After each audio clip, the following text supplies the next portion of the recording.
여러분 안녕하세요. 오늘은 앙상블 모델이라는 것에 대해서 알아보도록 하겠습니다.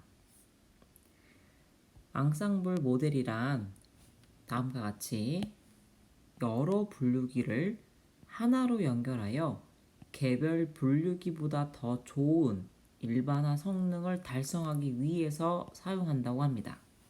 무슨 말이냐면 여기 나와 있는 개별 분류기라고 하는 것이 여러분들이 지금까지 배워왔던 어, 머신러닝 모델에 해당돼요. 예를 들면 리니어 리그레션, 로지스틱 리그레션, KNN, LDA, QDA, 또 뭐가 있었죠? SVM, 디시전 트리 등등등 많은 것들을 여러분들이 배웠는데요. 이게 개별 분류기가 될 수 있고 개별 회귀 모델이 될 수도 있는데 중요한 것은 이런 하나에 대한 분류기보다 동시에 이번 KNN과 SVM을 함께 사용한다거나 KNN과 디시전 트리를 함께 사용한다거나 이런 식으로 두 개 이상의 분류기, 두 개 이상의 모델을 함께 사용해서 더 좋은 성능을 보이는 방법을 앙상블이라고 이야기합니다. 좀 더 쉬운 이야기로 얘기를 하자면 여러분 집단지성이라는 표현 많이 하잖아요. 한두 명 어떤 문제를 해결하기 위해서 여러 사람의 의견을 받아서 판단하는 것. 그럴 때 문제를 바라보는 다양한 관점으로 인해서 실수가 적다라고들 이야기를 하는데요. 그런 데에서 모델링 해온 방법이 바로 앙상블이라고 하는 것입니다. 영어로는 앙상블이라고 얘기를 할 거예요. 자, 방법론에 대해서 살펴보면요. 이렇게 여러 분류 알고리즘을 동시에 사용하는 다수결 투표 방식이라고 하는 것과 하나의 분류 알고리즘을 여러 번 사용하는 배깅 혹은 부스팅이라는 방법이 있습니다.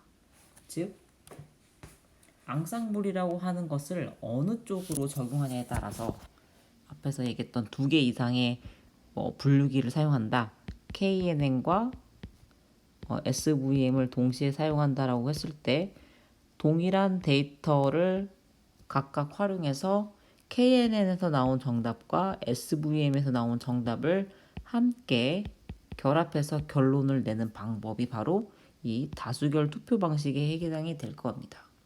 어떤 문제를 해결하는데 이렇게 예를 들 수도 있겠죠? 디시전 트리 3개를 사용을 했다고 칩시다. 어떤 데이터 1이 들어왔는데 KN은 이 데이터 1이 1번 클래스, SVM은 0번 클래스, 디시전 트리는 1번 클래스라고 대답을 했다면 최종적으로 방금 들어온 데이터 1번은 뭐라고 대답할 수 있는 거죠? 그렇죠. 1번 클래스라고 대답을 할 수 있는 겁니다. 이런 방식이 바로 다수결 투표 방식이라고 하는 것에 해당이 되고요. 하나의 분류 알고리즘을 여러 번 이용하는 배깅과 부스팅은 뒤에서 한번 어떻게 다른지 살펴보도록 할게요. 자, 간단히 배깅과 부스팅이 무엇인지만 살펴보면 배깅은 알고리즘 수행마다 서로 다른 학습 데이터를 샘플링하여 사용합니다. 즉, 동일한 SVM인데 디시전 트리라고 할게요. 동일한 디시전 DT를 사용을 하는데 한 번은 요 디시전 트리가 데이터 전체 샘플링 100개 중에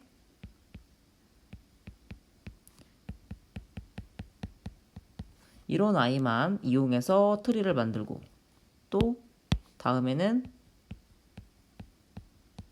이런 아이를 이용해서 두 번째 디시전 트리를 학습하고 이런 식으로 매번 방법론마다 서로 다른 학습 데이터, 즉 학습 데이터를 서브 샘플링해서 사용을 하게 되는 건데요. 즉 입력 데이터가 다르기 때문에 결국 여러분의 트리의 구조가 서로 다르게 만들어질 겁니다. 따라서 그렇게 서로 다른 구조를 갖는 트리가 여러 개 생겼기 때문에 그 각각 하나하나가 표현력이 다르게 되는 거고요. 표현력이 다른 틀이 여러 개를 모았기 때문에 이거 역시 앙상블 학습에 해당이 됩니다. 그래서 백인과 같은 방법은 병렬 처리가 가능하죠. 하나, 둘, 디시전 트리가 10개라고 했을 때요. 각각의 트리를 한번 만들고 나서부터는 데이터를 동시다발적으로 태울 수 있기 때문에 병렬 처리가 가능한 겁니다. 부스팅이라고 하는 것은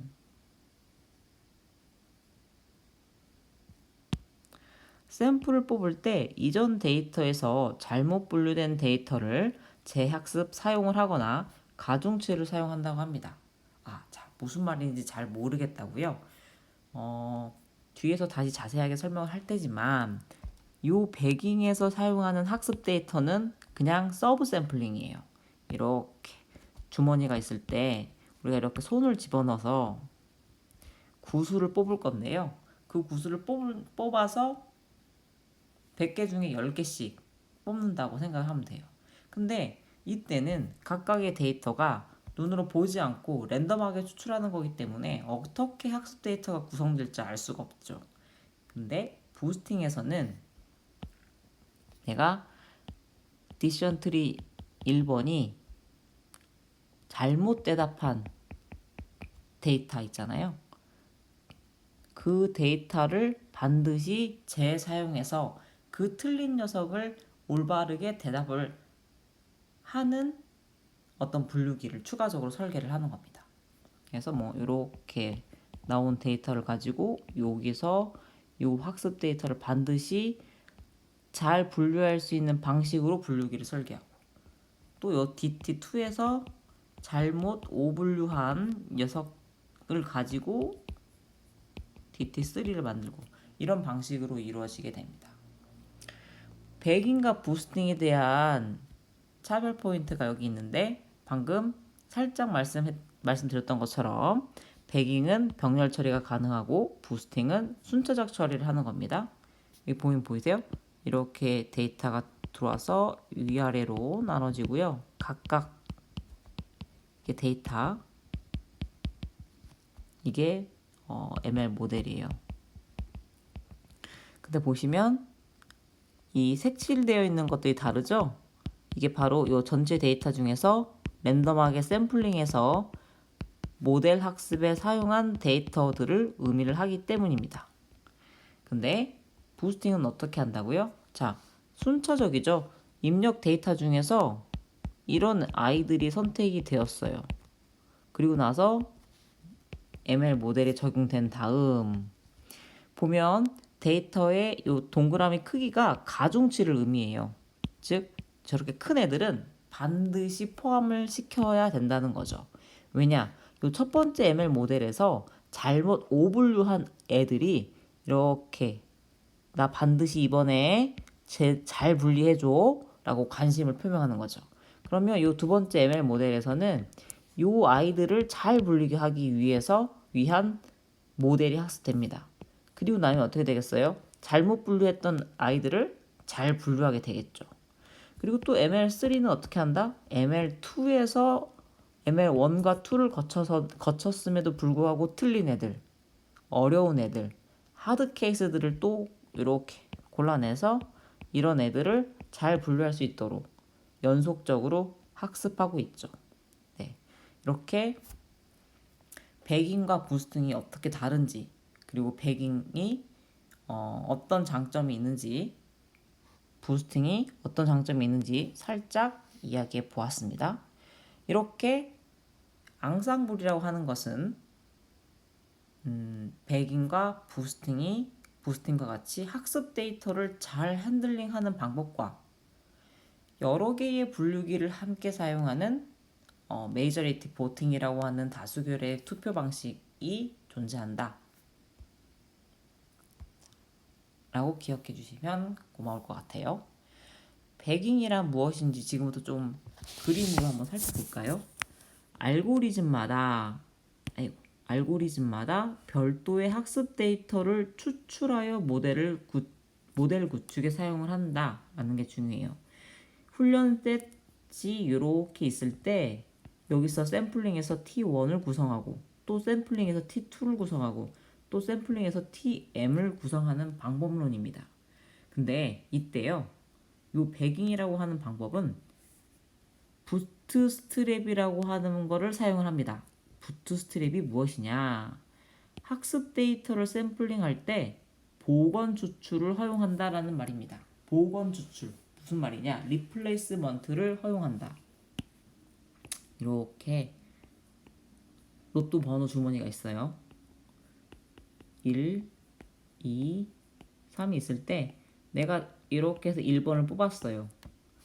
첫 번째 데이터 1번 나왔어요. 근데 리플레이스먼트를 허용한다는 소리는 뽑고 다시 2를 살려서 넣어요. 그리고 또 뽑습니다. 2번이 나왔어요. 그리고 또 뽑은 다음 2번을 다시 집어넣어서 원래대로 집어넣어요. 그 다음 뽑았던 1이 나와요. 이렇게 리플레이스먼트, 보건 추출을 하다 보면요. 분명히 추출되어 있는 숫자들이 다시 한번 뽑힐 수 있게 됩니다. 만약에 보건 추출을 허용하지 않으면 한 번 뽑혔던 데이터는요. 다시 뽑힐 수 없겠죠. 이렇게 학습 샘플링 시 리플레이스먼트를 허용하는 방법이 바로 부트스트랩이라고 하는 방법론이고, 이렇게 부트스트랩 샘플을 이용해서 T1에서 TM까지를 구성하다 보면 각각의 샘플들은 어떻겠어요? 구성이 완전 다양하죠. 즉 훈련 세트를 표현하긴 하겠지만 훈련 세트 안에 일부는 어떤 노이즈를 포함하고 있는 데이터일 수도 있고 또 어떤 특정 분포만 표현하는 데이터일 수 있는데 그 데이터들을 각각을 가지고서 이렇게 샘플을 추출하고 이 T1을 가지고서 분류 모델 C1을 만들고 T2를 가지고 C2를 TM을 가지고 CM을 각각 서로 다른 데이터로 학습을 하게 됩니다. 그렇게 해서 만든 요 C1과 C2와 CM은 디시전 트리의 데이터가 서로 다르면 만들어진 요 트리의 모양이 서로 다를 수 있는 것처럼 이게 트리 1, 이게 트리 2요. 다를 수 있는 것처럼 결국 요 분류 모델이 여러 개가 생기게 된 거겠죠.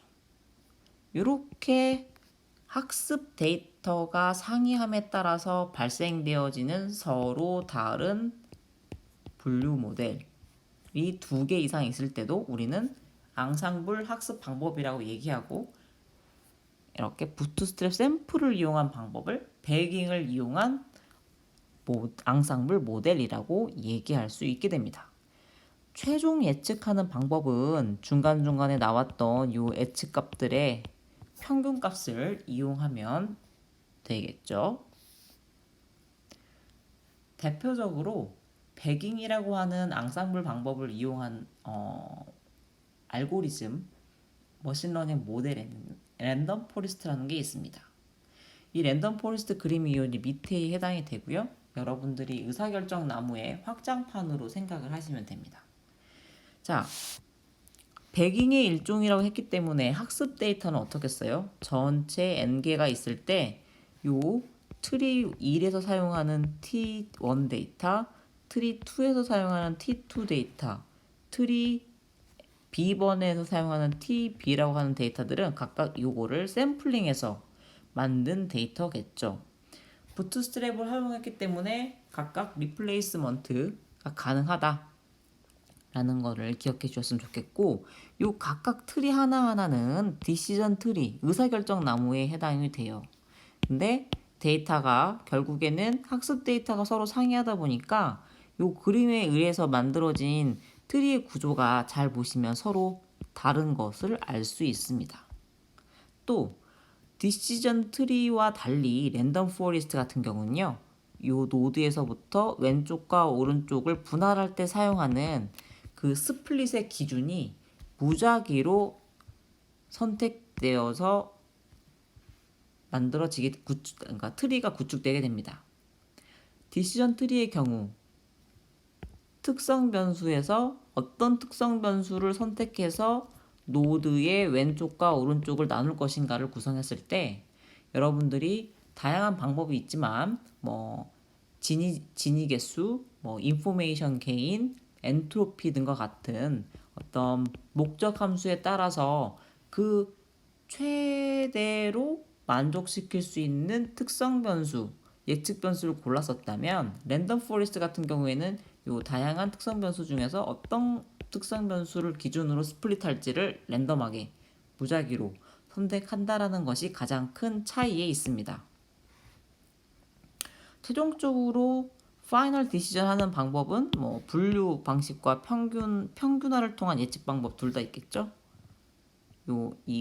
결국 이게 분류일 경우에는 가장 많이 보팅되어 있는 뭐 예를 들어 클래스가 1번 클래스, 2번 클래스, 3번 클래스 이렇게 있을 때 가장 많이 보팅된 클래스를 분류 모델로 사용할 거고, 예측 문제였다라면은 뭐 각각의 확률 값을 평균을 내 가지고 최종적으로 평균이 가장 높은 녀석을 결정하는 방법을 사용할 수도 있겠죠.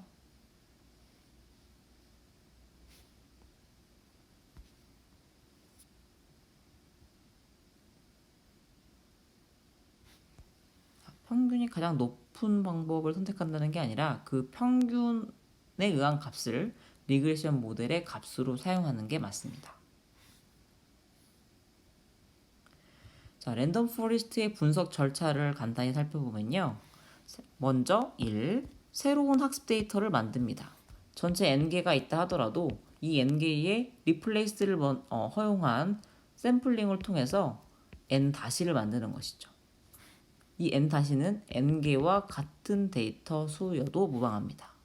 자, 크기가 n개이고 d개의 특성 변수를 가지는 학습 데이터를 새롭게 구성한다는 뜻입니다. 이때 이 n개, 새로운 n개는 부트스트랩을 고려한 새로운 학습 데이터를 의미합니다.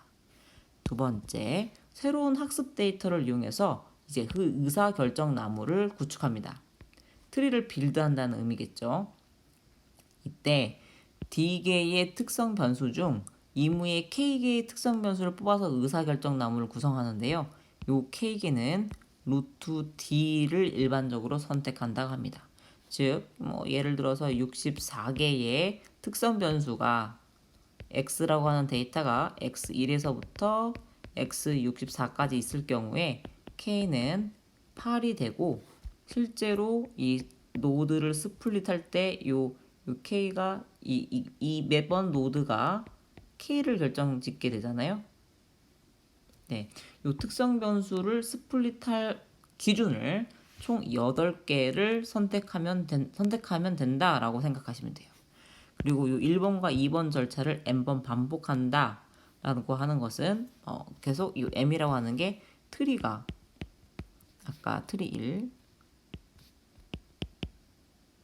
1에서부터 트리 m번이라고 할게요. 이 m번 반복하면 결국 이 트리가 m개가 만들어지게 되는 거고요. m이 커질수록 성능이 좋아진다라고 일반적으로 알려져 있어서 리소스를 고려했을 때 가능한 큰 m을 선택하는 것이 가장 좋다라고 합니다. 자, 통계적 머신러닝의 특징에 대해서 한번 알아볼게요. 머신러닝 알고리즘을 선택할 때 우리는 다음과 같이 6가지를 고려할 수 있는데요. 고려 일반적으로 하는데요. 자료의 타입에 내가 넣은 학습 데이터의 자료의 타입에 얼마나 민감한가, 그리고 미싱 데이터와 같은 결직 자료에는 또 얼마나 민감한가, 자료의 이상치, 아티팩에 대해서는 또 얼마나 민감해서 모델의 성능이 잘 떨어지는가, 또 자료의 표준화를 하게 되면 성능이 올라가나, 그리고 내가 어떤 모델 분석을 위한 해석은 용이한가, 그리고 가장 중요한 거, 성능은 다른 모델에 비해서 일반적으로 우수한 편인가, 이런 것들을 고려를 하게 되는데요. 앞에 4개가 전처리와 관련된 요소여서 만약에 요 4가지에 대해서 모두 다 민감성을 갖지 않는다면 우리는 그런 모델이 있을 경우 상대적으로 전처리 과정을 생략하거나 별로 내가 특별히 신경 쓰지 않아도 되겠죠. 근데 만약에 그렇지 않다면 자료에 민감하고 결집 데이터에 민감하고 이상치에 민감하다면 반드시 사용자가 그 모델을 사용하기 위해서 학습 데이터 전처리 과정이 필요하겠죠. 아래의 테이블은 여러분들이 배웠던 방법론들 각각에 대한 고려사항 6가지에 대한 특성을 분석해 놓은 것입니다. 로지스틱 리그레션과 KNN, LDA와 SVM, 의사결정 나무는 배우셨고요. 신경망은 아직 배우지 않았지만 상대적 비교를 위해서 넣어 두었습니다.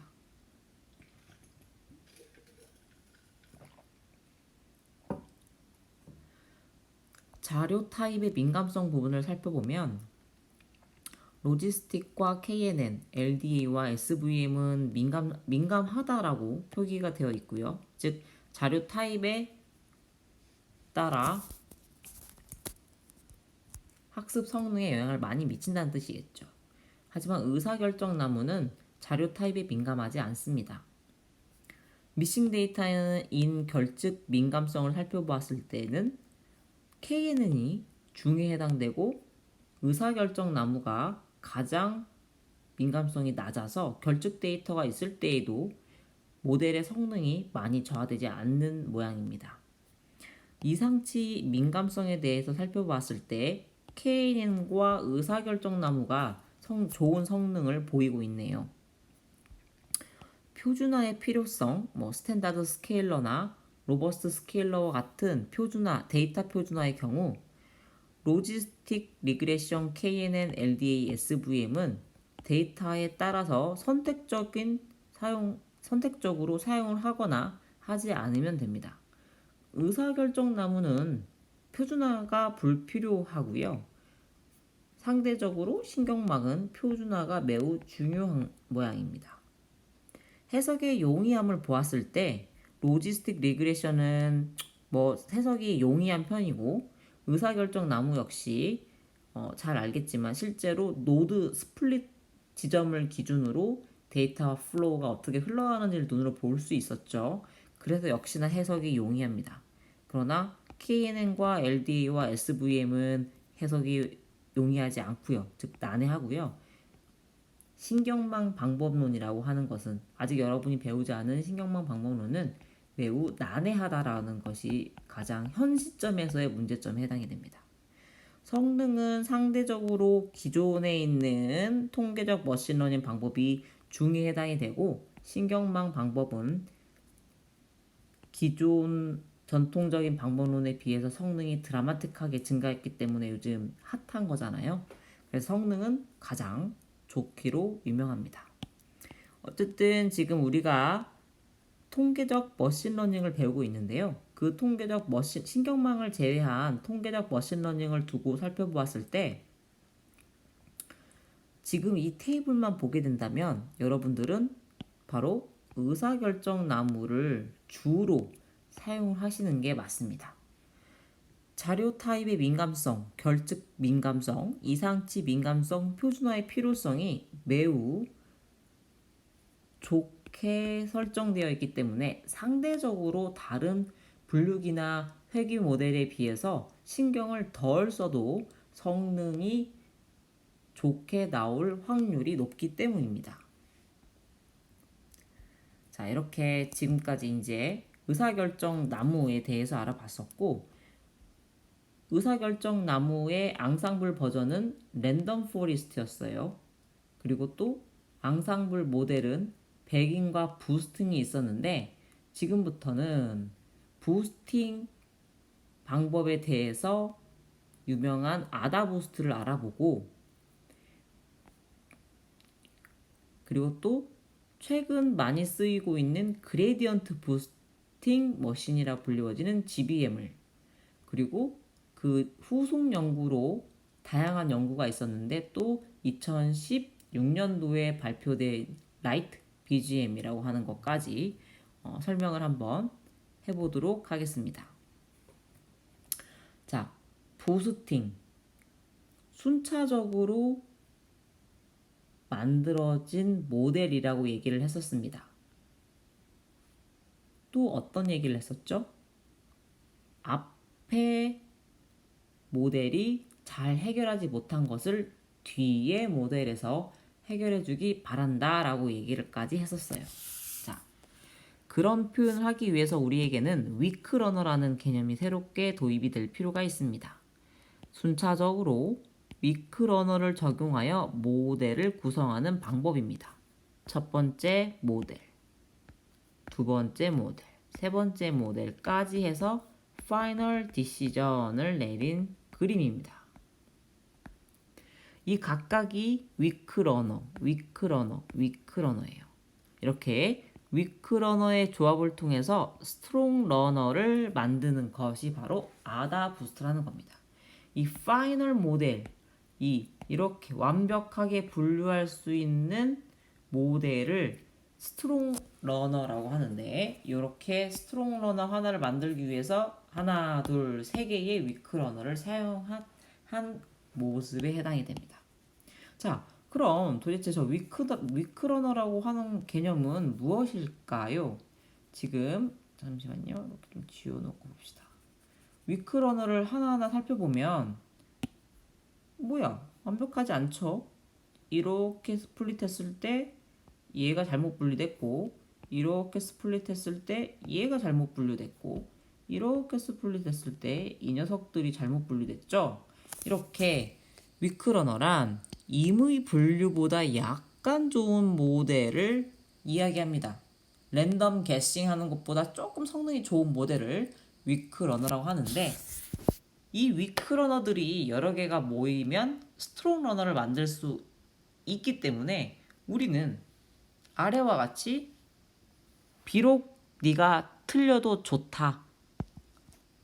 왜? 뒤에서 해결해 줄 것이기 때문이다. 이렇게 해서 앞에서 틀렸지만 잘못 분류된 걸 뒤에서 잘해줄 거라고 기대하고 뒤에 두 번째 위크러너에게 위임해요. 그랬더니 딱 바로 이 두 개가 앞에 위크러너 1번이 잘못 오분류했던 데이터인데, 이 데이터는 위크러너 2에 의해서 올바르게 분류된 걸 볼 수 있죠. 하지만 위크러너 2는 이 데이터를 잘못 오분류했어요. 걱정하지 마세요. 다음 뒤에 있는 세 번째 위크러너가 그 역할을 해줄 테니까요. 세 번째 위크러너가 이렇게 이 기준을 통해서 이게 원 클래스, 이게 세모 클래스라고 했어요. 그랬더니 이 틀렸던 세 개 클래스는 잘 분류를 했고 다른 클래스를 잘못 분류했죠. 근데 이렇게 세 가지의 위크러너를 가지고서 통합 모델을 만들어 보니까 어떻습니까, 여러분? 공간 스플릿들 잘 보면 원은 원대로, 세모는 세모대로 분류되어 있는 것을 볼 수 있죠. 잘못 분류된 데이터에 이렇게 크게 가중치를 주음으로써 앞선 모형이 잘 풀지 못하는 하드 케이스를 더 잘 풀어보기 위해 위크러너를 추가합니다. 이게 아다 부스트라는 방법론입니다. 여러분, 이 컨셉이요, 별거 아닌 것 같지만 여러분들이 앞으로 혹여나 만나게 될 수 있을 페이스, 즉 얼굴 인식과 관련되어 있는 부분에서 인공신경망 방법론이 나오기 이전에 이 아다부스트라는 방법론과 얼굴 인식이 만나면서 굉장히 혁신적으로 성능이 좋아졌어요. 아마 2001년도에 나온 비올라 존슨이 만든 하라이크 피처라는 곡과 그때 함께 아다부스트가 제안이 되었는데요. 여러분이 아마 수업 시간에 아마 사용은 했었을 텐데, 이 오픈CV라는 라이브러리를 요 안에 나중에 혹시 내가 얼굴 인식 페이스 디텍터 이렇게를 사용하고 싶을 때 오픈CV 안에 구현되어 있는 것을 사용을 하게 되면 아마 여러분들은 요 아다부스트라는 거를 매뉴얼에서 사용되고 있음을 확인할 수 있을 거예요.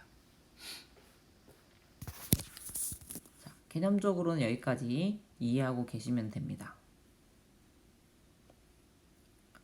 그레디언트 부스팅 머신이라고 불리워지는 GBM이 있는데요. 이 GBM은 부스팅 하는 거예요. 무엇을? 그레디언트를 통해서. 자, 도대체 성능을 부스팅 할 건데, 성능을 향상시킬 건데, 그레디언트를 이용한다라. 이 방문원이 무엇인지 한번 알아보도록 할게요. 회귀와 분류 문제 모두 사용이 가능한 방법이고요. 그레디언트 부스팅이라고 하는 말은 그레디언트 디센트 더하기 부스팅의 줄임말이라고 합니다. 위크러널을 추가를 통해서 무엇을 할 거냐? 앞에서는 분류된 데이터의 가중치를 줌으로써 문제를 해결했다면 이 그레디언트 부스팅 머신은 위크러널을 통해서 나온 앞에 모델의 잔차를 뒤에서 예측하도록 만드는 방법이라고 합니다. 아직 감이 잘 오지 않으실 수 있습니다. 먼저 기억할 건 잔차를 예측한다. 잔차? 네, 그렇습니다. 단점은요, 요 잔차를 다음 스텝에서 예측하도록 하다 보니까 과적합에 빠지기 쉽다라는 게 단점이고요. 요 과적합 방지를 위한 해결책 3가지를 뒤에서 알아보도록 할게요. 뒤를 먼저 가겠습니다. 자, 도대체 잔차가 뭐였죠? 레지듀얼이라 하는 것은 이런 것이었어요.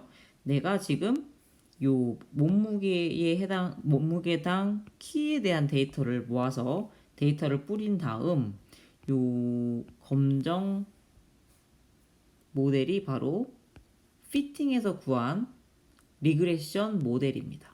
즉, 요 데이터는 이렇게 라인 피팅이 일어나서 이게 이제 실제로 요 모델에 해당이 되는데요. 이게 실제 모델 y고 y 해시에 해당이 된다면 요 모델까지와 실제 데이터의 차이가 예측의 이게 실제 값 y 그리고 이게 y 해에 해당하는데 결국 이 레지듀얼이라고 하는 것은 즉 잔차는 실제 값에서 예측 값을 뺀 차이에 해당이 되죠. 결국 이 잔차 값이 작으면 작을수록 우리의 모델이 표현력이 좋은 겁니다. 근데 여러분, 어쨌든 이 모델에 이 레지듀얼은 존재할 수밖에 없는데 이게 첫 번째 모델을 통해서 발생된 레지듀얼이었어요. 근데 그레디언트 부스팅 머신은 이 다음 모델, 이 뒤에 있는 녀석한테 뭘 부탁하냐? 야, 내가 이만큼 틀릴 것을 가지고서 네가 이제 모델링을 한번 해봐. 나의 요 틀린 정도를 가지고서 또 다른 모델을 한번 만들어 봐라는 겁니다. 학습 데이터가 달라졌어요. 처음에는 x와 y, 즉 어떤 x 값에 해당하는 y 값을 가지고 모델링을 했었는데 이번에는 x랑 y-y 햇에 대해서 1, 1, 1, 1, 1 이렇게 i라고 하는 게 낫겠네요. i 이렇게 x와 그 x 데이터에 대한 잔차를 가지고서 모델을 위크러너를 추가적으로 학습하는 방법입니다. 예시를 한번 살펴볼게요. 첫 번째 데이터가 이렇게 돼 있었어요. x가 8개, 데이터가 총 8개가 있는데 x1과 y1, x2와 y2 이 데이터는 이게 여러 개의 특성 변수로 구성되어 있을 테니까 좀 길게 만들어 놨습니다. 자, 근데 어떻게 됐어요? 이 데이터를 가지고서 학습을 통해서 우리는 y1이라고 하는 걸 결정졌어요. 이게 바로 위크러너를 하거나 학습을 한 거예요. 이 위크러너를 가지고서 우리는 뭘 구할 수 있죠? 이렇게 잔차를 구할 수 있습니다. 자, 결국 이 잔차를 딱 이렇게 쏘고 나면 이게 뭐예요? 데이터 x1에 대한 y 값에 해당이 되죠. 요 데이터 이게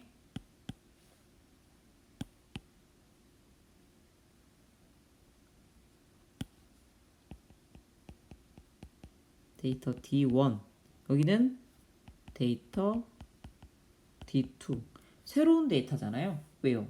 요 뒤에 있는 y 값이 다 바뀌었으니까 요 D1과는 서로 다른 사뭇 다른 데이터입니다.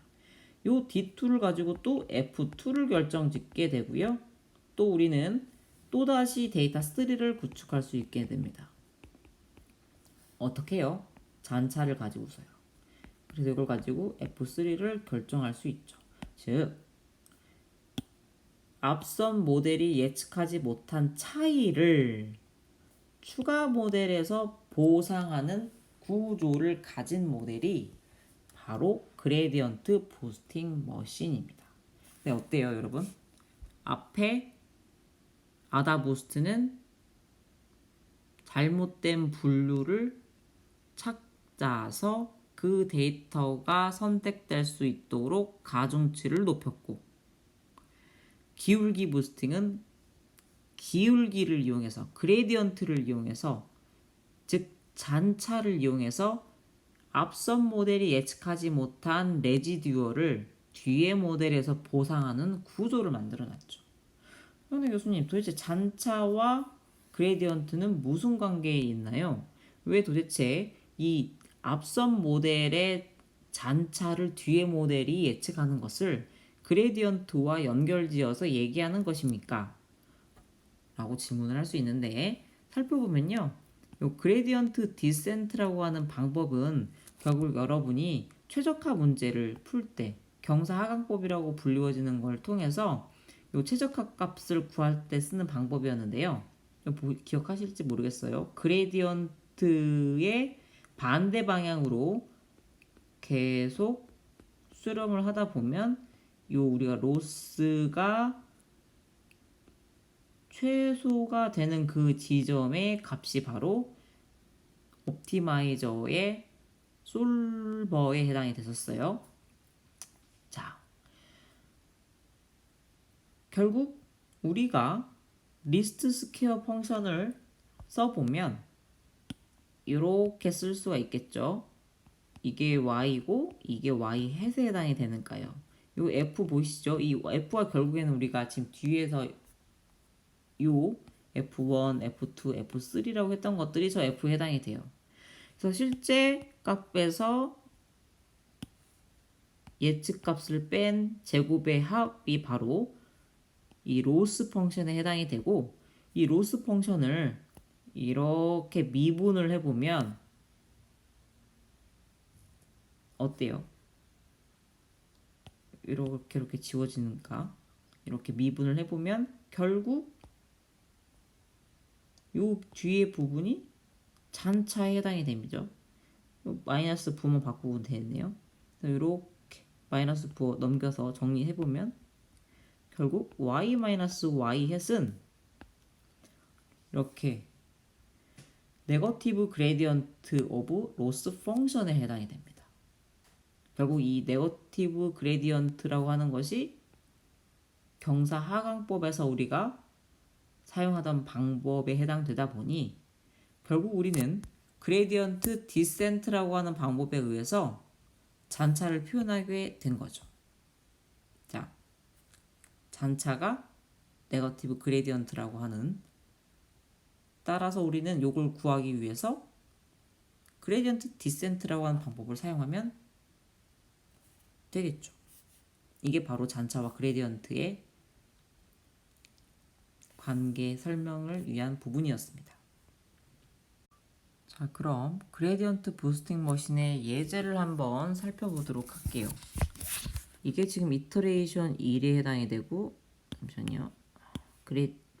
이터레이션 1에서부터 20까지를 지금 가져온 겁니다. 즉, 위크러너가 총 20개가 포함됐을 때 어떻게 레지듀얼이 변화하는지를 살펴보시면 되고요. 결국 이 잔차가 가장 이상적으로는 완전히 모든 데이터에 대해서 0이 됐을 때가 지금 데이터에 위크러너를 추가해서 모든 케이스를, 모든 그 잔차 예측을 마무리된 상태에 해당이 되겠죠. 자, 보시면 이렇게 한번 위크러너가 학습이 돼서 들어갔어요. 그랬을 때에 대한 레지듀얼입니다. 다음 위크러너를 어떻게 된다고요? 앞에서 나왔던 데이터의 레지듀얼을 가지고서 또 학습하는 거죠. 지금 보면 여기서 한번 이렇게 결정이 나온 겁니다. 반복을 하죠. 가다 보면 점점 레지듀얼이 줄어드는 거 보일 거고 18번째가 됐을 때 어때요, 여러분? 거의 지금 모델이 데이터를 수렴하고 있고 이렇게 잔차가 매우 더 작아진 걸 볼 수가 있습니다. 20번 이터레이션을 반복했을 때 보시면 더 잔차가 줄어든 것을 볼 수 있죠. 자, 다시 얘기하지만 GBM 리그레션 이그젬플을 통해 여러분들이 파악하셔야 될 거는요. 이터레이션을 반복할수록 결국 내 모델이 앞에 레지듀얼을 학습하고 보상할 수 있는 구조를 학습하고 또 그 다음 모델이 앞에 모델을 내 레지듀얼을 보상하기 위한 방향으로 학습이 되다 보니까 결국 파이널라이즈에서는 레지듀얼이 그러니까 가장 작은 값으로 만들어지게 된다라는 것입니다. 이건 또 두 번째 예시인데요. 결국 이 파란색 선이 이제 이 사인파에 해당이 되고 이 주변에 이제 그 사인파를 중심으로 검정색에 이렇게 노이즈를 섞었어요. 결국 우리가 주어진 데이터는 검정색 데이터를 과연 우리 GBM 리그레서가 잘 리그레션 할 수 있는가를 보기 위한 과정이었고요. 맨 처음에는 이렇게, 그 다음에는 조금 지났을 때는 뭐 이렇게 확대해서 보시면 중간에 계단이 보일 거예요. 점점 이 계단이 증가하는 걸 볼 수 있고 이제 앞단도 변하죠. 나중에는 이렇게 1024개의 리그레서를 통해서 우리는 저 데이터, 저 검정 데이터를 잘 피팅해서 파란색 사인파를 완벽하게 모델링한 거를 눈으로 확인할 수가 있죠. 네, 여러분 조심해야 될 게 있어요. 자, 저렇게 하다 보니까 레지듀얼을 학습을 하다 보면 너무 많은 위크러너를 썼을 때 어떤 문제가 생겨요? 네, 데이터에 노이즈가 있는데 그 노이즈까지 표현을 해버리는 문제점이 생깁니다. 그 소리는 뭐냐? 오버피팅이 이루어진다라는 소리입니다. 우리의 데이터는 지금 학습 데이터의 노이즈까지 배워버리면 안 되죠. 그 노이즈, 어떤 노이즈가 들어오든 강인하게 표현할 수 있는 모델이 필요한 겁니다. 자, 그럼 이 과적합을 해결하기 위한 서브 샘플링과 슈링키지와 얼리 스타핑은 각각 무엇일까요? 자, 서브 샘플링 하는 방법은 전체 데이터의 약 80%를 반복적으로 사용하는 방법이에요. 즉 100%를 다 사용을 하지 않고 노이즈 모델을 그러니까 이게 랜덤하게 리플레이스먼트를 허용해서 랜덤하게 서브 샘플링을 하다 보면 오버피팅을 막을 수 있거든요. 데이터가 매번 달라지니까. 근데 조심해야 될 거는 첫 번째 데이터셋이 100%고 두 번째 데이터셋이 80%면 왜냐면 요거의 80%니까 세 번째 데이터셋이 80 곱하기 0.8 곱하기 0.8에서 0.64, 64% 아닙니까? 라고 오해를 할 수가 있는데요. 그렇지 않고요. 자, 세 번째 데이터도 80, 네 번째 데이터도 80이에요. 요 데이터 1을 가지고 우리가 F1 러너를 구했어요. 위크 러너를. 그러면 그 위크 러너를 통해서 이게 Y값 Y1, Y2, 쫑쫑쫑쫑 YN. 그러면 요 N개 중에서 80개를 뽑아서 Y1-F1에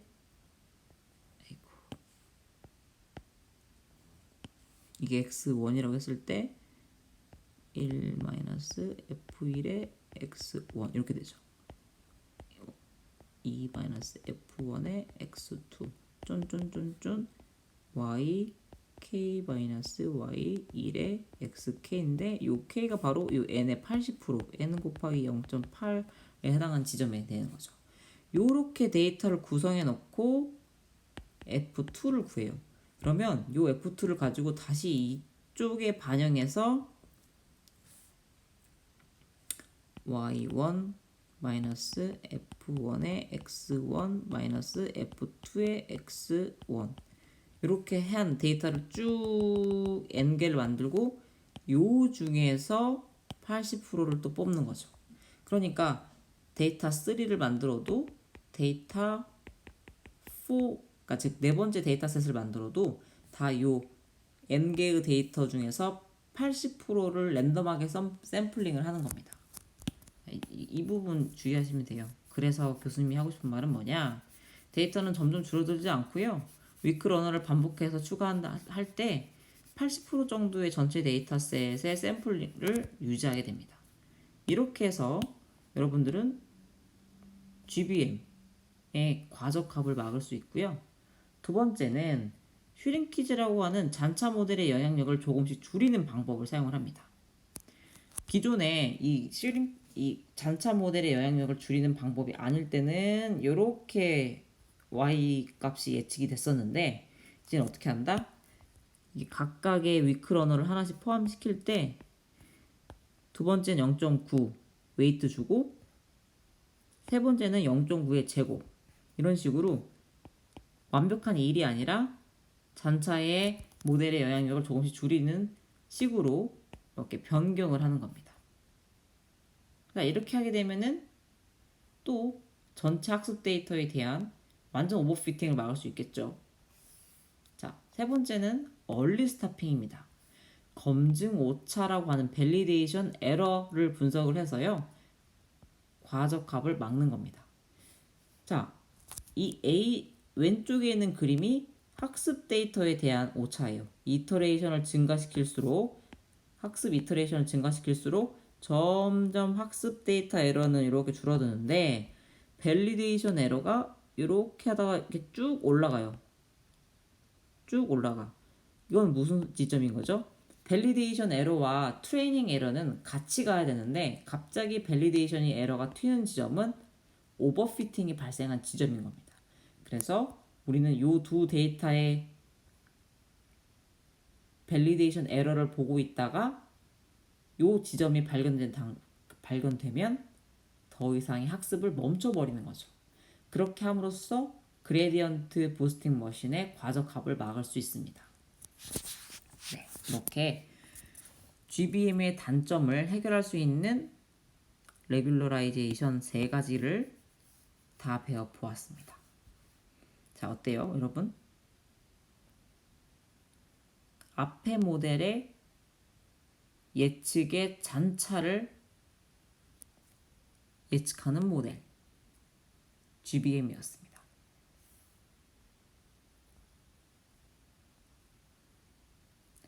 자, 최근에 나온 라이트 BGM 이름이 가벼운이라고 하는 앞에 말이 이렇게 붙었죠.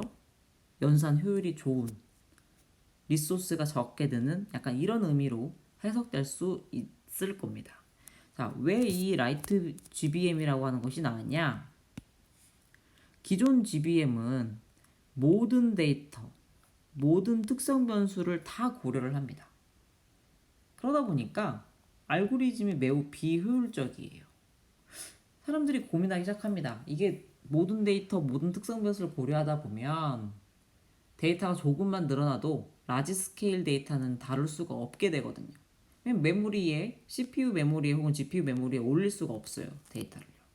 그래서 고민하기 시작을 했고 이와 같은 모든 입력 데이터를 사용하지 않고 즉 일부 데이터만 사용을 한다거나 모든 특성 변수를 사용하지 않고 일부 특성 변수만을 사용해서 어떻게 좀 효율적으로 이 그레디언트 부스팅 머신을 학습할 수 없을까라는 고민을 해서 나온 방법론입니다.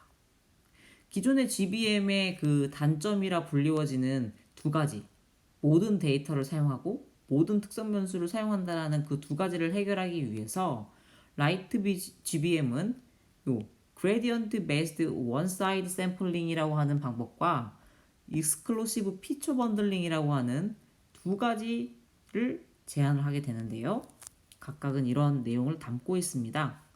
Gradient Based One-Side Sampling GOSS는 모든 데이터를 사용하는 것이 비효율성이다. 따라서 우리는 일부 데이터만 사용하도록 하겠다. 어떻게요? 각각의 데이터는 그레디언트가 다르다. 그러니까 이 그레디언트가 큰 데이터는 결국 분류기에 모델에 미치는 영향이 크다는 것이니까 라지 그레디언트 성분을 갖고 있는 데이터를 사용하고 스몰 그레디언트를 갖고 있는 데이터는 랜덤 드랍하겠다 라고 하는 아이디어입니다. 익스클루시브 피처 번들링이라고 하는 방법론은요, 모든 특성 변수를 사용하는 게 비효율적이다. 그래서 요거를 해결해 보겠다. 어떻게? 묶어서 두 개에서 그러니까 두 개 이상인 데이터 특성 변수를 한 개로 바꾸는 거예요. 세 개도 한 개로 바꾸고 다섯 개도 한 개로 바꾸고요. 어떻게 바꿀 것인가라고 하는 거는 이제 구체적으로 요 방법론을 들여다봐야 알 수 있습니다. 아무튼 이렇게 두 가지 방법론을 통해서 라이트 GBM이 알고리즘을 효율적으로 가져가게 되는데요. 각각의 방법론에 대한 컨셉을 이해해보면 이렇습니다. 자, 데이터 전체 n개를 그레디언트 요소를 계산을 해서요. 그레디언트가 큰 녀석과 큰 녀석, 그레디언트 크기대로 정렬을 해요. 그래서 여러분이 이제 이거를 A%는 키핑 인스턴스로, B%는 랜덤 셀렉션 할 퍼센트로 전체 데이터의 몇 프로를 가져갈 것인가를 고르는 겁니다. 예를 들어 내가 A를 10%라고 했으면 0.1n개를 무조건 가져갑니다. 왜요? 중요한 데이터니까요. 그리고 나머지 예를 들어 B가 0.7이었다면 70% 즉 0.7이면 n개 곱하기 0.7 n이 예를 들어 10이라고 할게요. 그러면 7개는 여기서 랜덤으로 드랍시킵니다. 예를 들어서 7개 중에서 2개 혹은 3개만 선택을 하는 거죠. 나머지는 드랍시킵니다. 왜요? 중요하지 않으니까요. 이런 식으로 모든 데이터를 사용하지 않는 방법을 제안을 했고요. 또 이렇게 특성 변수를 묶어서 하나의 변수로 표현하는 방법이 필요한데, 어떤 특성 변수, 서로 거의 독립인 특성 변수를 어떻게 묶을 것인가가 바로 그리디 번들링이라고 하는 방법을 사용하고요. 2개 이상의 특성 변수를 하나로 묶어서 어떻게 표현할 것인가에 대한 고민을 머지 익스클루시브 피처라고 하는 방법론을 통해서 해결을 했습니다. 참고로 이 익스클루시브 피처 번들링을 사용할 때의 가정이 하나 있는데요. 입력 데이터가 매우 스파스하다라고 하는 가정이 있습니다. 즉, 원어트 인코딩처럼 대부분이 다 0이고 매우 드물게 1이 존재할 경우 모든 특성 변수는 서로 독립일 가능성이 매우 높거든요. 즉, 서로 거의 독립인 특성 변수에 대해서만 익스클루시브 피처 번들링이 제대로 워킹할 수 있어서 그러한 가정이 필요합니다. 자, 그리디 번들링 이그젬플을 한번 살펴볼게요. 어떤 데이터를 묶을 것인지 먼저 결정을 해야 되는 거잖아요. 인스턴스가 10개가 있네요. 총 데이터가 10개. 그리고 각각의 피처가 이게 지금 D가 온 거예요. 살펴보면 이게 지금 서로 간의 관계가 어떻게 있는지를 알아볼 건데, x1과 x2가 서로 관계에 있는지에 대한 그래프를 만들기 위해서는 같은 숫자가 있는지 같은 숫자가 없는지를 잘 살펴보면 되는 거예요. 즉 0이 아닌 숫자가 몇 개가 있는지를 살펴봅시다. 이렇게 보지 말고 요 두 개의 특성 변수가 0이 아닌 경우 이렇게 하나, 둘, 셋, 넷, 다 이렇게 있죠. 즉 x1과 x2는 6개의 이렇게 케이스가 0이 아닙니다. 또 x2와 x3를 살펴봤을 때 또한 역시나 0이 아닌 숫자의 개수를 세보면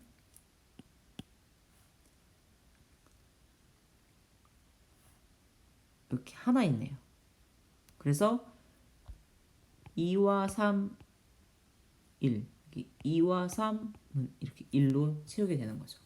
이렇게 우리는 각각의 데이터, 즉 x1과 x2, x1과 x3, x1과 x4, x1과 x5 각각의 데이터들이 갖는 상호 간의 관계를 이와 같은 방식으로 이제 표현을 할 건데요. 여러분 뭐 트리방 이렇게 그래프 노드로 표현하는 방법은 대략적으로 알고 있을 텐데 지금 그 그림을 그리기 위해서 지금 계산을 하고 있는 거예요. 이 그리디 번들링 이그젠플이란 걸요. 그리고 요 디그리를 계산한 거 보면 x5를 다 더하면 돼요. 19는 6 더하기 6 더하기 4 더하기 3이면 19겠죠? 그리고 x4를 보면 x4는 1 더하기 1 더하기 3 더하기 3 8이죠. 이렇게 가장 큰 디그리를 중심으로 그림을 그려보면 요렇게 됩니다. 각각이 요 중간에 써있는 6, 3 이런 것들이 앞에 그림의 x1과 x2의 관계가 6개의 성분을 이렇게 갖는다라고 표현한다고 했잖아요. 그리고 x4와 x5는 x4와 x5는 3이니까 또 이렇게 3 이런 식으로 x3 3 이런 식으로 지금 다 그림을 그렸어요.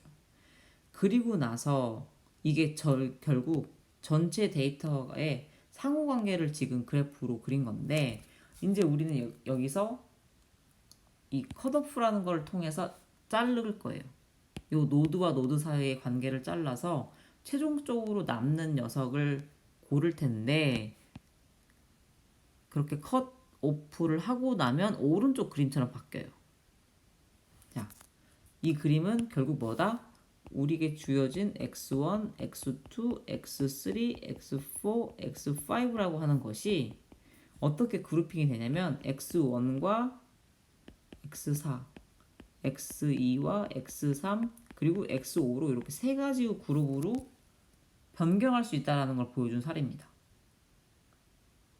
자, 근데 여기 왜 1만 남냐고요? 이게 지금 n이 10이잖아요. 10에 결국 컷오프가 0.2여서 2라고 하는 값보다 큰 것들은 다 잘라버리는 거예요. 즉 2 이상인 것들 값 이렇게 자르고 여기도 지금 4에서 자르고 여기서 6에서 자르고 그러면 x5라고 하는 거는 혼자 남게 되고요. 또한 x1을 기준으로 살펴봤을 때 이렇게 2 자르고 6 자르고 남는 거는 요거 이렇게 남아요. 이런 식으로 이제 컷오프를 중심으로 이 연결되어 있던 노드들을 다 자르고 나면 오른쪽처럼 만들어지게 됩니다. 자, 그럼 우리는 지금 이 익스클루시브 피처 번들링이라는 방법을 통해서 5개가 이렇게 3개로 바뀌게 된 거는 알 수는 있어요. 근데 어떻게 이 x1과 x4를 하나의 데이터로 표현할 건지에 대해서는 아직 의문이죠. 자, 먼저 원래 우리에게 주어졌던 D가 5, N이 10이었던 데이터는 이렇게 생겼는데 X5 하나, X1과 X4를 하나로 또 그룹 묶고 X2와 X3을 묶어서 이렇게 하나, 둘, 세 개로 만들었어요. 그럼 이제 이 X5는 단도이니까 상관이 없는데 X1과 X4를 묶어서 하나의 값을 X14라고 할게요. 그리고 X2와 X3을 해서 또 하나의 값을 X23으로 바꿔야 되는 순간입니다. 어떻게 하나로 표현할 것인가? 자, 그게 바로 익스클루시브 피처 머징 하는 방법인데요. 머징을 하는 방법은 기준값을 하나 선정을 해서 그 기준값을 기준으로 추가된 값을 넣으면 된다라고 하는데 다음과 같이 워킹한다고 합니다. 만약에 이게 기준값이라면 x1 경우에는 x1의 값이 존재하고 x4의 값이 존재하지 않을 때는 그냥 x1의 값을 집어넣어주면 돼요. 근데 x1이 없고 x4의 값이 존재하게 된다면 x1의 최대값을 더해줘야 돼요. 이게 0이니까. 자, x1의 최대값은 3, x4의 최대값은 4에 해당이 됐죠. 자, 그래서 여기에 3을 더해서 4가 됐어요. 이번에는 x1에만 존재하니까 그대로 값을 쓰고요. 이번에도 x1의 값이 0이니까 더하기 3해서 6을 집어넣습니다. x1의 값만 존재하니까 그대로 2, x1의 값만 존재하니까 그대로 3. 둘 다 0인 경우는 어떻게 한다? 이 x1의 기준값을 따른다. 둘 다 값이 존재할 때는 어떻게 한다? 또 x1의 기준값을 따른다. 이번에는 한쪽이 0이고 한쪽이 1이니까 x1의 값을 넣고요. 이번에도 한쪽이 0, 한쪽이 2이니까 x1의 값을 집어넣습니다. 이렇게 넣어서 새로운 특성 변수를 하나 표현했어요. x14를요. 자, 이와 같이 x2와 x3을도 한번 채워보면 x2, 3을 만들어 보면요. 이거 그대로 x2의 값을 집어넣고 x2가 기준값이었으니까 x2의 기준값의 최대값을 더합니다. 그래서 4. 그대로 x2 값을 집어넣고요. 이번에도 더하기 3해서 5, 1, 3 그대로 가면 되겠네요. 그리고 0이니까 더하기 3 해서 6. 두 개 다 값이 존재하면 기준값을 기준으로 넣고 x2가 0이니까 더하기 3 해서 4. x2가 값이 존재하고 x3가 0이니까 그대로 x2의 값을 집어넣습니다. 이렇게 해서 여러분들은 원래 n이 10, d가 5였던 데이터를요. 이렇게 바꿔서 n이 10, d가 3인 새로운 데이터를 변경했습니다.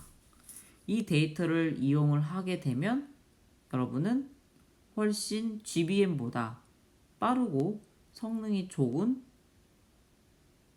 분류기를 사용하거나 리그레션 모델을 사용할 수 있게 되는 거죠.